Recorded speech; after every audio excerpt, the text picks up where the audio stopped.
So the one thing I realized, like, it's okay not to be okay.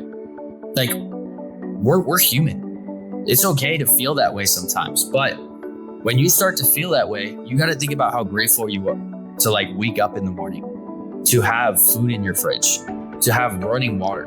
And God woke you up today, not because he wanted to. God woke you up today because someone needed you. So if you remember that and you know that you're here on purpose for a purpose, you're going to do some great things in this world.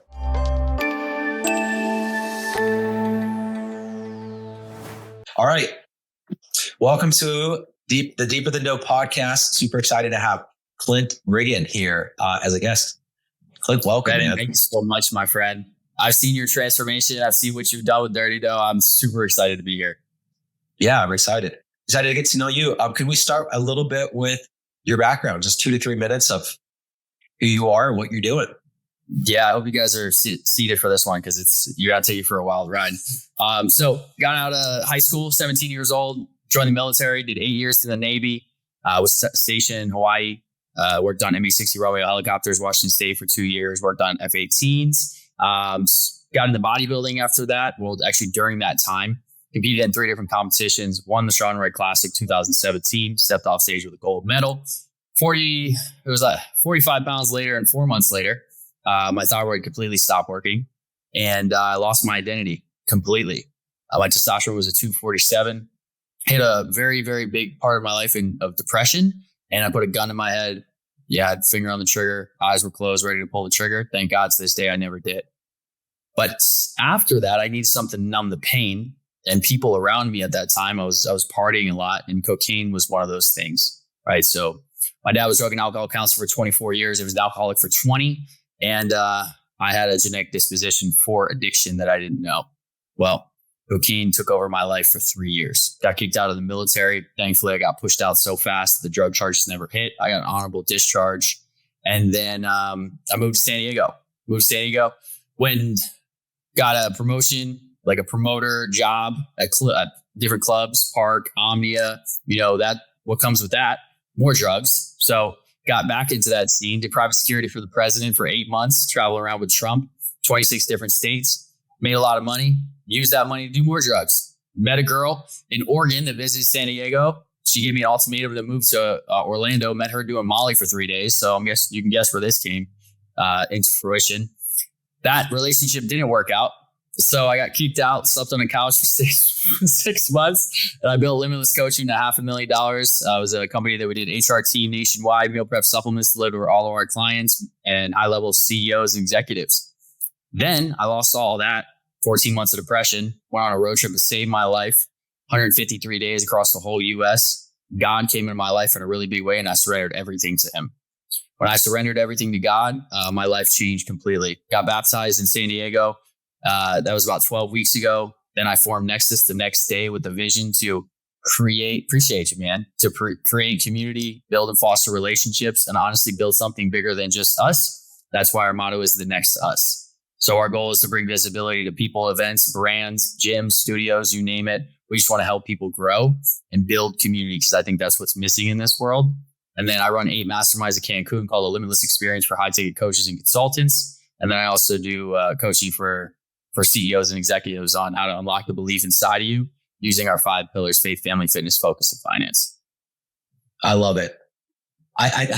You unpacked so much there, but it all led up so perfectly to I went through all of this shit, this and suicide and depression and drugs and loneliness and traveling the world, finding myself. And then now it seems like because of all that experience, you can share that with others through both the mastermind and Nexus. Yeah. That's freaking awesome. Yes. Where do you at in San Diego, by the way? Coronado, California. You ever want to come out here? Let me know. If you ever want to have a dirty dough out here, let me know. I think we're opening up. Next month, we have one in Poway opening up. My brother's opening up. Yeah. I'll come to your opening for sure. Yeah. Yeah. And then Dana Point is also opening either this month or next month. Yeah. I got to stay away from cookies though. Those are not very, sustainable up to the body that I'm trying to hold. I'm not gonna lie, but a little cookie every now and then, this is not bad. Yes, moderation for sure. That's so tell me a little bit more about Nexus, I did, it's about building communities. Is it like you're helping companies with marketing, culture? Unpack that a little bit for me. Yeah, so we really focus on, we're going to host 12 of our own events and 12 collaborations. So we pick 12 gyms, fitness studios, yoga enthusiasts, whatever that looks like. And we're going to collaborate with them, bring our sponsors, our vendors, and the people that we work closely with. So I'm in talks right now with ON Running Shoes, Under Armour, Alo Yoga, ASRB, like bringing in some big brands in so we can bring visibility to people. Then what I just got off with our growth officer was talking about the Nexus athletes, right? So bringing in athletes that are going to be in these events so that our community can meet these athletes, because it's very hard for them, for influencers most of the time, to get connected with the community in a actual in-person space. You might see them on social media, you might see them, but to really get in front of them, we want to create that aspect. And then when it comes to collaborations, I really just want to help gyms, studios, or anybody else grow. Like, I understand how hard it is to build a company. I know how hard it is to get in front of the right people. So if we have people in the wellness category, and then you need people in wellness and you own a gym, well, let's work together and I can bring you the people that you need. I can give you the CSV file for all the names, the emails, the data, everything that you need. So you can market to them, nurture to them. Like, data is key when it comes to this. And then for me, I didn't really have a community growing up. I think that's my biggest thing. I didn't have a community. I want to build community. I think that's what we're missing in this world. COVID hit and everybody kind of pushed their separate ways. So my biggest thing is, let's bring people together and let's do it in the wellness side of things. Because as you know, as you went through your transformation, wellness is taken over in the holistic space. Yep.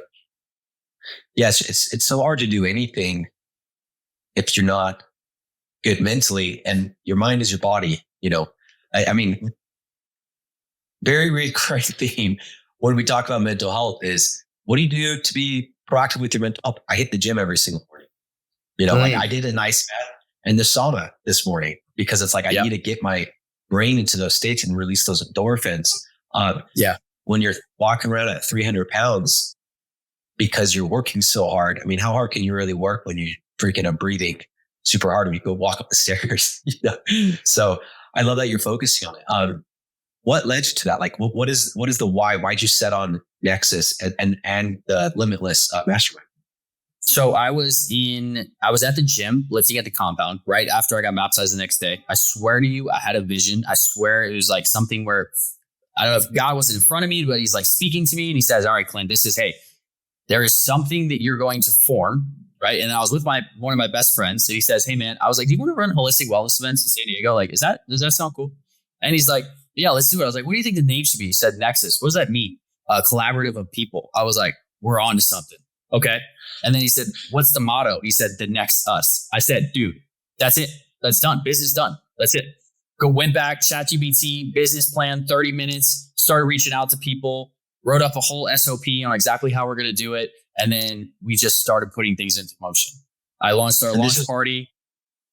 12 weeks ago. Right? We're talking 12 weeks, 3 months. Yeah, 12 weeks ago, I had a launch party, 175 RSVPs. I had a bunch, 10, 15 different sponsors come to just come and literally just people I just created relationships with. I created an Instagram. Now, how we're growing so fast is I have AI on my Instagram, on my personal and on my actual. So it likes 2,000 plus stories and polls of the top 50 event founders in San Diego. So what happens is when we like your story, you're probably going to come and see like, what's Nexus? Then you're going to come to our Instagram page and you're going to look at our content and you're probably going to give us a follow. And then what we do is we shoot you an auto message that says, hey, name, appreciate the follow. Thanks for being here. Or, hey, name, welcome to the winning circle, or whatever. We have a couple different ones that shoot out to make that first initial so that we can start that conversation. And then I go on there. I send a voice message to every single person. I say, hey, thanks for joining. I really appreciate you. My name is Clint Riggin. I'm the founder of Nexus. If I could do anything to help you, serve you, or impact you in any type of way, please let me know. And I tag my personal Instagram on there. So I just got that follow, and then I got that follow. Now you're going to watch my content. Now, if you want to work with me, it's a possibility. That's awesome. How'd you set all that up? What were you doing before? I didn't hear an AI marketing genius background. No offense, but I didn't hear that in the story. Where did this all come from? So I met somebody when I was in Pennsylvania visiting my parents. I had somebody start to follow me. His name was Murphy Kennedy. He's our CTO of Nexus. He's also the one who runs Sway Social, who does the AI. So his AI was shooting at me and I was like, dude, how is this guy liking all my stories every day? I was like, yo, dude, listen, I love that you're liking my stories. I appreciate you. And then he's like, hey, just to let you know, this is my AI algorithm. This is exactly what I use. I was like, what is this? So then I reached out to him. He came to the launch party. We became really good friends and created a relationship. And now, I've sent him, I don't know, 20, 30, 40 people. And we just help each other grow. I'm the next. I want to do that. I know that there's a lot of success. We've sold most all of our franchises, just my personal social media. Dirty Dough doesn't advertise that we do franchises. I have somebody overseas doing the likes and stuff, but it's 50 likes a day and it's 30 comments a day. What? It's manual. So do you I'm already doing it. Yeah. Do you have somebody who does your content, like your content strategies? No, I make it up. And then I just create a Word doc on what they need to do every day, and it, constantly evolving. Bennett, we're gonna talk, dude. I'll put you in front of some people that are gonna really just strategize exactly what you need to do. Swayed Marketing. That's the name of the business. Swayed Social. Swayed Social. Andrea's my assistant. She's also the producer right here. So Andrea, I know you're listening. We're connected with Clint and Swayed Social right after this. Yeah. And send me a DM on Instagram, and then I'll set up the message to you guys both. Okay, that's awesome. You mentioned also sending people voice memos, or is it a video or voice memo? It's a voice memo. Okay, and I assume it's one recorded voice memo, and that just goes out in the automation. You're doing it's me sending a voice memo. So I learned this from Ed Milet, right? Ed Milet takes the time every day to sit at his desk and look at his DMs and DM people and send. I got a voice memo from Ed Milet the other day. Like, he takes the time. If you could take the time to message him, he says you can take the time to send a message back. Like, that's how you create community. That's how you create raving fans, because you actually care about the people who follow you. Now, are you complete? What was that? Oh, sorry. I was just going to ask, are you in Ed Milet's mastermind? Because Colton, he was just talking about, he's a member. RT? Yeah, the Ed Milet. I was in RT. I was in RT and I was in Lions Den. But I was in so many of these masterminds that I was like, I just had so many moving parts. I just need one. And then I was like, why don't I build my own? So the Limitless Roundtable was made. And we actually launched our first meeting tomorrow. 25 entrepreneurs. I get with them for an hour and I just help them grow their businesses. Like, my biggest goal is to help people succeed. That's all I want to do, because I feel like I've been through the shit and I finally figured out what I needed to do. And it was to not ask people for something. It's to literally just give and not ask for anything in return. That's how you grow. What was the lesson that taught you that? How did you figure I was the most transactional, egotistical business owner you would ever meet with Limitless Coaching. Like, I wouldn't talk to you unless I was making money from you. Like, and that's horrible. Like, the way you think about that. And then also it's the law of reciprocity. Like, as you start to give, you start to receive, but it's not instantly. And I think that's what a lot of people don't understand when it comes to entrepreneurship, is like, it's going to take some time to build those relationships. But once you build those relationships, I have people that I can contact right now that could change your life like that. Yeah. Because you invested the human emotional capital into it. Yeah. That's awesome. I want to shift gears a little bit into part of that initial story, the depression, closing your eyes, gun to the head, finger on the trigger. Do you go back to those moments? Do you still have depressive episodes? Or do you feel like that was a part of your life? I mean, just kind of tell me, how is that part of your life now? So when I look at depression, and I learned this from my therapist, depression is looking in the past. Anxiety is looking in the future. So all I do is focus on the present moment. Like, I focus on this moment right now because I'm not going to get this moment back. What I was doing before was I was trying to figure out why I wasn't a fitness coach, why I didn't have a six pack anymore, why didn't I did make 70K a month again? Like, why? And then I was looking in the future thinking, man, what am I going to do with my life? Where am I going to be? When I just started to focus on, all right, Clint, what can you do today to be the most elite version of yourself? And I'm going to tell you the number one thing that changed my life. Faith, family, fitness, focus, finance. It's called the cost of greatness. I follow it every single morning. Faith, I give thanks and I give praise to God. I meditate and I journal. Family, I reach out to 5 people. I say, I want nothing from you. I just want to see you succeed. Please let me know if you ever need anything. Family, I reach out to a family member. Fitness, I get my workout on. I do yoga. Maybe I'll do Pilates. I'll just move my body for 45 minutes. That's it. Nutrition, I follow a fitness plan. I'm sponsored with Icon Meals, so they deliver all my food to me, which thank you, Todd. I appreciate you. Focus, I time block my day. I schedule my day. I know exactly and I don't divert from my calendar. My friends know this. Like, no, I can't hang out. No, I have a full day of meetings. And then when it comes to finance, I declare how I'm going to make money that day and I make it happen. If I got to send out 10 messages, I got to call 10 people. I got to do 15 posts, whatever that looks like. I line it out like faith, family, fitness, focus, finance, so I know exactly what I need to do. And then if you can do that 10 of those objectives by 8 a.m., you're solid.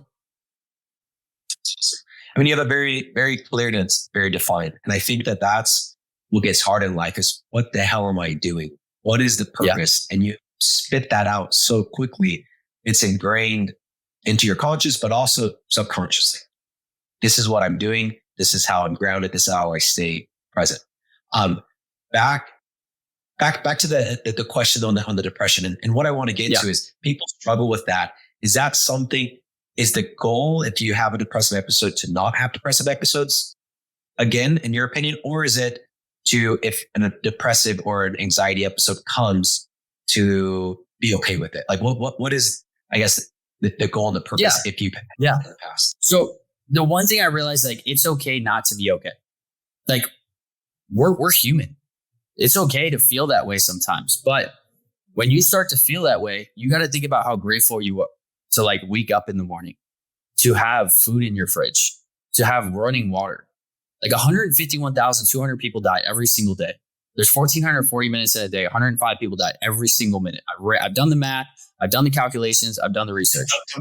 How many times every minute? How many people? 105. 105 every minute.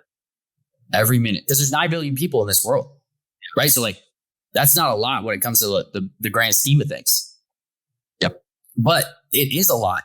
And God woke you up today, not because he wanted to. God woke you up today because someone needed you. So if you remember that and you know that you're here on purpose for a purpose, you're going to do some great things in this world. I love that. I listen to a meditation frequently with a guy named Sam Harris, Waking Up app. And one of the things that just got brought up over the weekend, we were doing with some family, and somebody was expressing like, I want to feel like I have my seat on the table and I'm bringing in, and everybody else is like, dude, you're fine doing whatever you're doing. Right. They're like, I just don't feel like I'm doing enough. And this meditation came back, to this Sam Harris, and he goes, most people that are listening to this podcast, almost everybody, you can sit back and up to however many billion people are in the world, at least 1 billion of them would consider their prayers answered if they had your life.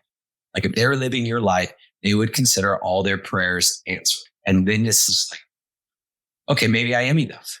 Maybe I do have enough. Maybe I do have the seat at the table. Maybe I am offering enough. It's just that perspective. Yes. And that mindset. And for me, it comes from meditation, a mixture of unguided and guided, because the guided meditation, I get those little pieces of like, man, how would I see myself if I'm looking back? I just turned 31. If I was 21 and I saw where I'm at right now, what I think, I would feel very proud of myself. If you go back in time and look forward, like, man, this is cool. Or your kids, I got 3 kids, they're jumping on my head and I'm trying to play Halo. And I'm just like, what the freak? Like, let me play. And then I'm like, wait, what if I'm 65 years old?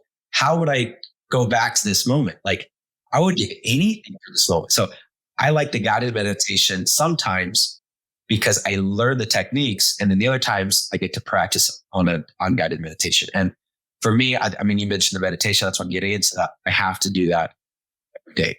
I have to do that every day and change my mindset and get one of these techniques and put it into practice. Or I just get lost in the hustle and bustle.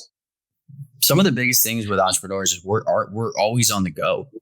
Like, I don't know about you, but I'm thinking 24/7 because anything could happen with this business. And when you have multiple businesses, you have to really have your head on a swivel all day, every day. But if you can slow down in the morning and take that time and sit with yourself and just like truly feel how you feel and just have a check-in with your body. Like it's a lot of people push meditation away because it's like woo woo and like, oh yeah, it's all this like spiritual bullshit. No, that's not how it works. It's you sitting with yourself to feel how you truly feel.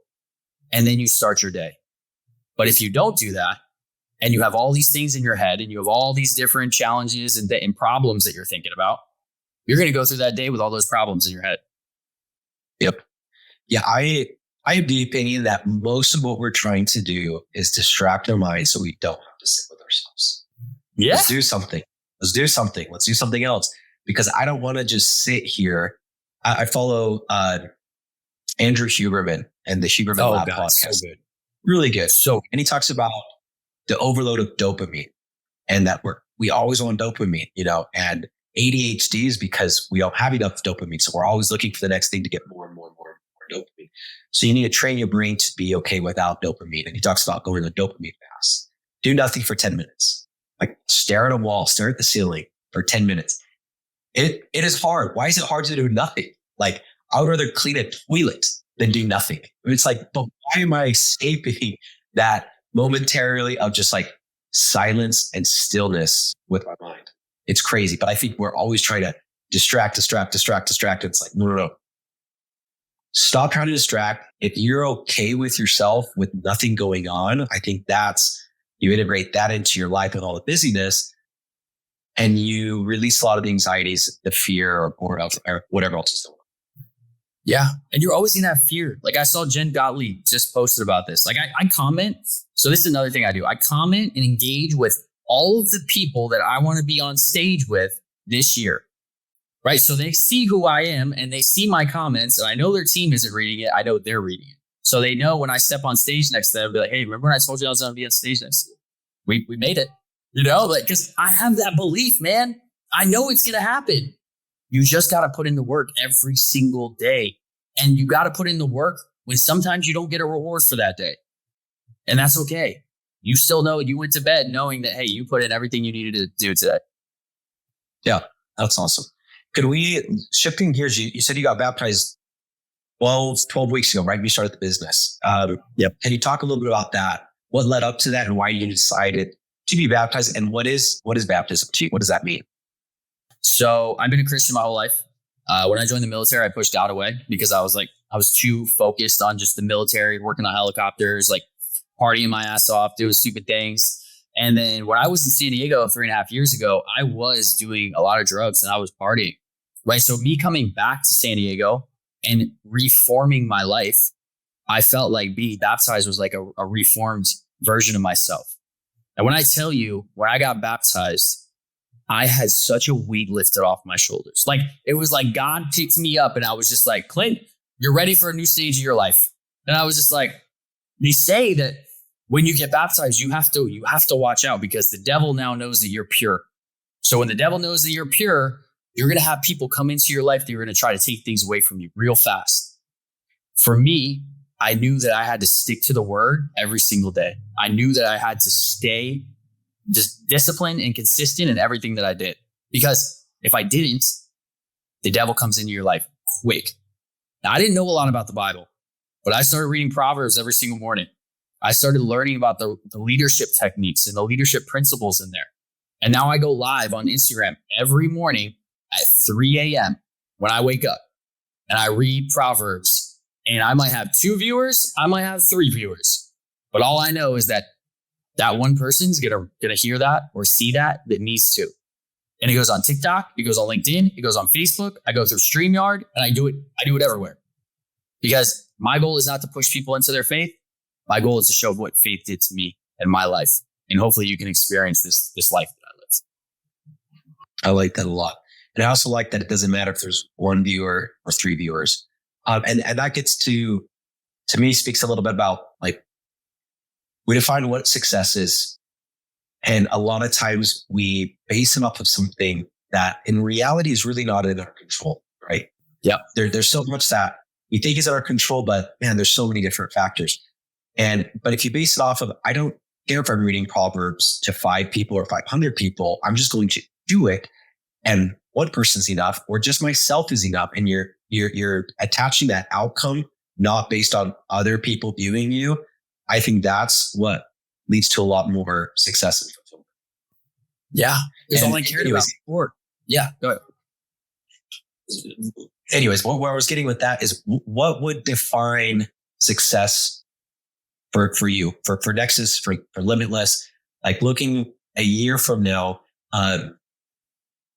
what is success? What would be a successful 2020? Success for me in 2021 was making $1 million. That's all I cared about, right? Success for me now in 2024 is impacting 1 million people, because I know if I impact 1 million people, I will make $1 million. But I could care less about the money, because the impact is what I care about most.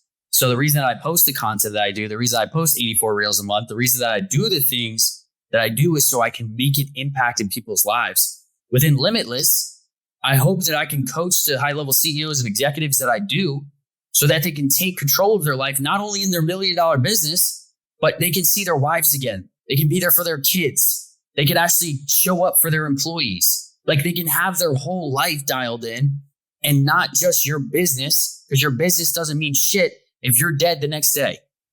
Like, that's what I want people to understand. Success is not monetary. Success is about providing value to others and giving. And when you have your passion, when you have your purpose, and you know exactly what you're supposed to do and your God-given talents on this earth, you'll know exactly what that looks like. So people say that, and I say that all the time. For me to start saying that, it's because I told myself I'd be happy when I had that. I achieved $1 million net, right? It's like nothing really changed. And then you start preaching like, hey, you don't need it. You don't need it. You don't need it. But you have those stubborn people like myself that like, I don't know if I would have ever learned that without actually hitting that. What has your experience been with, do some people need to experience the success and the weight gain and the, you ruin your life with the drugs or the depression? Or can people like yourself really cut through and say, look, trust me, you don't need that. Let's cut all that bullshit out and go straight to what's actually. This is what I tell people. I say, experience the experience. Like, experience what life brings to you, and just don't ask any questions. Just experience it. Because what happens is you start to question yourself, and how we work and how our mind works is we have a belief, which creates an action, which creates a result. That belief is what you're going to think of, right? So if you go into something believing something, it's not going to create the action that you want, which is not going to create the result that you want, which you're going to be in this chain reaction of the same thing. And that's why people don't get out of their 2023 mindset into their 2024 mindset, because they're stuck. So you're saying if you're attaching, if you have like a set belief, if you're attaching, I need to have this outcome, you can't truly experience life because you're not going to have that outcome. Most likely, life's bring it. I mean, come what may, kind of Buddhist philosophy, like you are observer of your avatar, your body and your mind is going to do whatever it's going to do, and just go with the flow. Stop trying to resist the universe. Is that? Yeah. I'll give you an example. So like, if you were going to go into breath work for the first time, right? But you had a belief in somebody that breath work is going to do this to you. You're going to go into that breath work and you're not going to experience it the way you should, because you have the belief from somebody, which has the belief in you. So you're not going to take the necessary action to really understand how this is going to feel in the body and maybe get that out of a body experience that you're supposed to, which is not going to create the result that you need to out of that breath work. So any situation that I go to, I just experience it. I stopped asking questions. I was like, okay, this is cool. I've never done this before, but let's see how it goes. You're letting go of that expectation, which yes, let go of the expectation. And you do, and I started getting into like the psychedelic space and the breathwork space, all that maybe 2 years ago. And some half of the community is like, you sit down and everybody's going to set their expectation, and the other half is like, don't set an expectation, because Your mind's going to do what your mind's going to do. Just go with it. And then people say, oh, am I having a bad trip? Was that a bad trip? Or how do I avoid a bad trip? And you hear some people like, they'll give you your advice. And I think the better answer, the one that resonates with me is, what is bad? Like a bad trip or bad experience is only if you label it. And typically you're labeling it bad because it didn't go as expected. So if you just don't go in with expectation, come what may, you get to label it whatever you want to label that. Yeah. Because there wasn't talk about psychedelics. Dude, I love psychedelics. I microdose every day. Talk about going from, the difference between, you said you've done a lot of drugs, maybe some alcohol, some cocaine, Molly, which is considered a psychedelic, which you can have great experiences, already seen, and you can also have great healing experiences. But kind of talk about the drugs. Talk about drugs and how that changes your mind, both the good and the bad. Well, so I would drink alcohol to then stimulate myself to then want to have cocaine, right? So I took out the alcohol, so I no longer want the cocaine. But I also look at that drug as it's ruined my life. So I never will touch that drug again because I know what it's done to me. But also I know that alcohol does nothing positive in my life. So I take that out as well. I also noticed that my mental clarity is at the highest point it's ever been at. My physical conditioning is at the best it's ever been at. And I'm able to think and really understand things much better. And I would do chocolates, shrooms, any day of the week over any of that. Because that's where I'm in my creative space. Like I can think about things that I never even thought of. So are you doing, and do you do it most days then? Yeah, so it all depends. Like if I'm going to get into like a serious meeting or an executive meeting or something like that, probably not. But like if I'm just like, if I'm in like a 5-hour work mode where I'm just like grinding, yeah, I'll definitely take some chocolates for sure. What dose? So one little bar. So it goes by, it says 1 to 3 and you're walking, 3 to 5 you're running, and then 5 to 7 is like you take off. Like I don't want to take off. I don't want to see crazy shit happen. I'm not all about that. But if I'm working, I'll take 2 bars. 2 bars is like the perfect amount, but it's different for everybody. Like you weigh how much now? 200. You weigh 200 pounds. You lost 100 pounds? Also, yeah, I started at 310. I lost 110. How long did it take you to lose 110 pounds? I don't know, a year and a half. That's beautiful. I started with a gastric sleeve surgery. So I was forced to eat 500 calories. And then I got on some hormones. I saw my testosterone was 202. So I got on testosterone, TRT about a year ago. My levels are hovering about 700 to 800. Then I started getting on some other. Man. Oh yeah. Just 1000%. I feel Dude, I can see you're glowing. Yeah. It did. Yeah. It made a huge difference. I'm super glad I got into that. And at the same time, like I started getting into the psychedelics of like, I recently got ketamine prescribed to me. I've heard of that. I could go to the doctor and get ketamine, either nasal spray or a troche that goes under your tongue.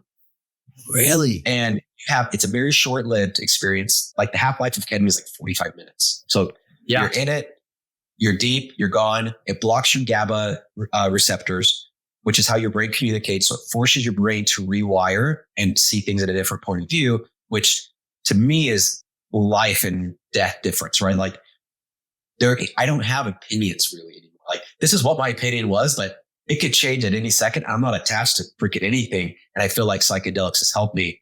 But yeah, I just got ketamine prescribed maybe a month or so ago.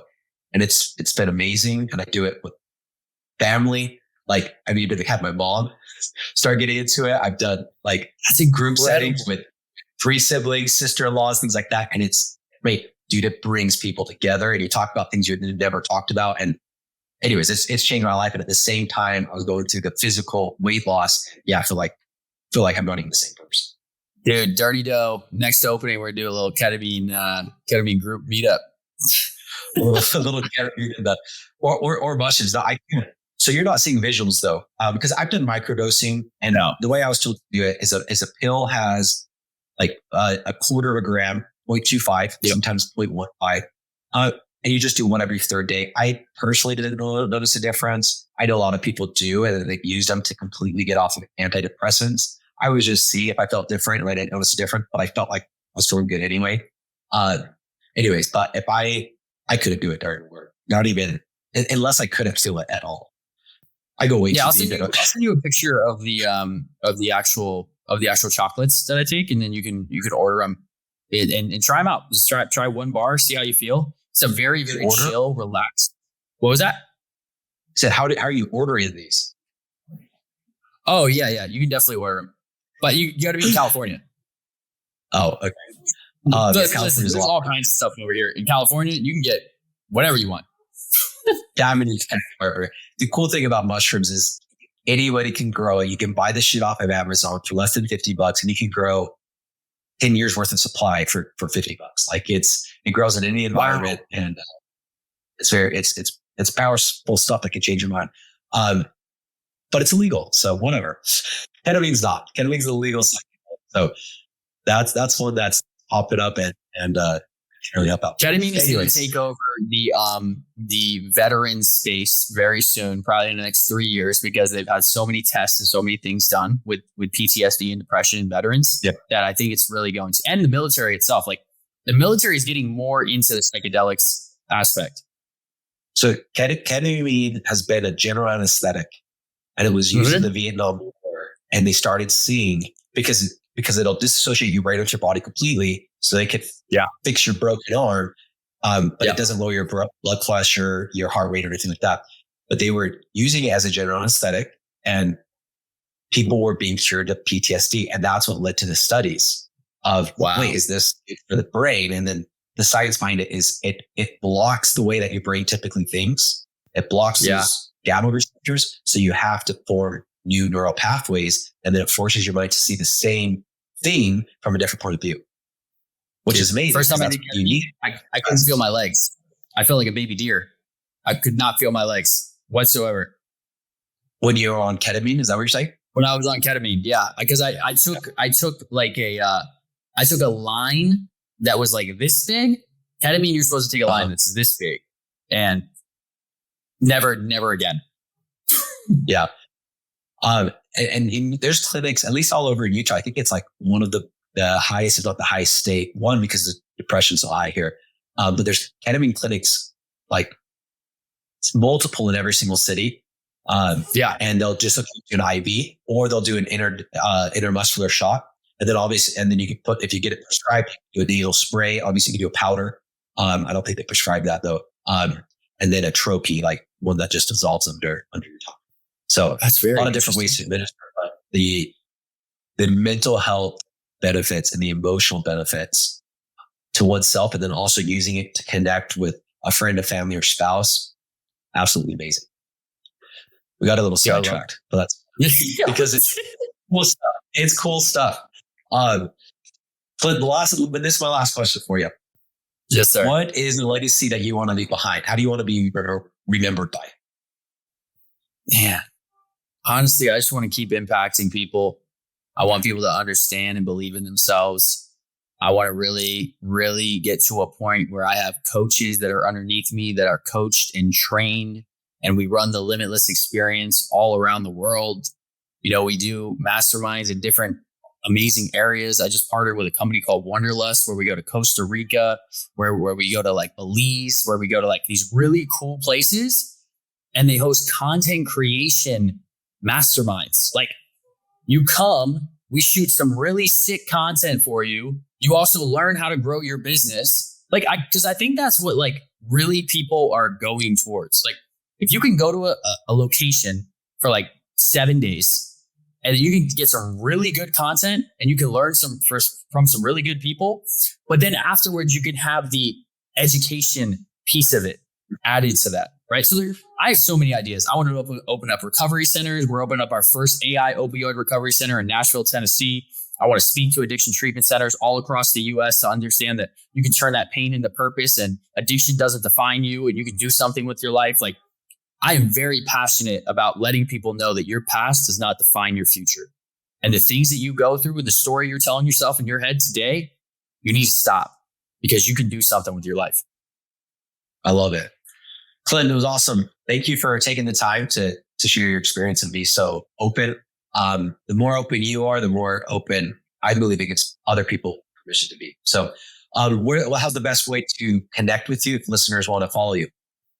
Yeah, IZ Clint_Riggin, Facebook, Clint Riggin, LinkedIn, Clint Riggin. You can send me a DM anytime. My AI is probably going to send you a DM, but I will send you a voice message afterwards. And then you can follow us on Nexus_San Diego if you guys are in San Diego, or you want to sponsor, collab, or whatever that looks like for you.